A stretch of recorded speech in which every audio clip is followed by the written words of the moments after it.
21 May खालारखालि Dhemaji जिल्लानि सिङाव थानाय गोदानै बानायनाय इन्जिनियारिं कलेजाव गुबुन दाब दाब रायजोनिफ्राय फैनाय क्वारेन्टाइनआव थानाय सुबुंफोरा खुद्रिखाङो।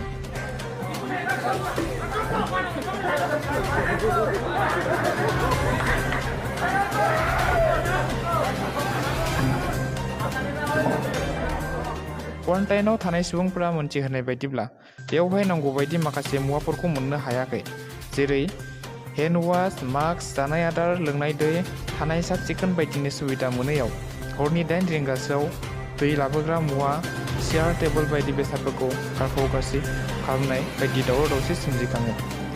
गले गले खावलायसेयावबो सुबिदा होयैनि थाखाय बेबादि जाथाया जादों होननानै सुलुंनिफ्राय मोनथिनाय जादों।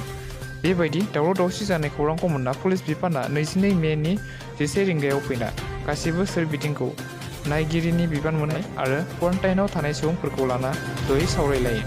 पुलिस बिफान आरो बेयाव बिबान मोननाय बिबानगिरिफोरा रादाय होयोदि दिनैनिफ्राय बेफोरबादि उसुबिदा जानाय नंला होननानै। दानिया बेनि माखासे नुथायखौ नायदिनि।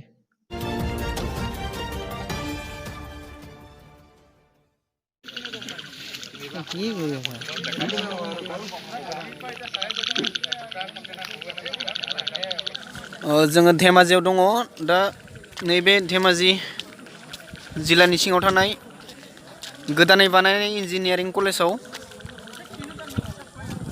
जों क्वारेन्टाइनआव दङ। बे क्वारेन्टाइनआव थानायाव जोंनो जानाय लोंनायखौ थेगै होदोंमोन एबा सुबिदा बायदि होआखैमोन। जाबायदि मोननांगौ बेखौ मोनाखैमोन। ओंखामफ्रा एसे एसे फैदोंमोन, समाव दालिफ्रा सेवनाय फैदोंमोन, ओंखामफ्रा गोथाङै फैदोंमोन, साबोन होआखैमोन, हेन्ड वाश, बेनिफ्राय दै, फुङाव पुरि फिसा फिसा फैदोंमोन, ओंख्रिया दालि फैदोंमोन।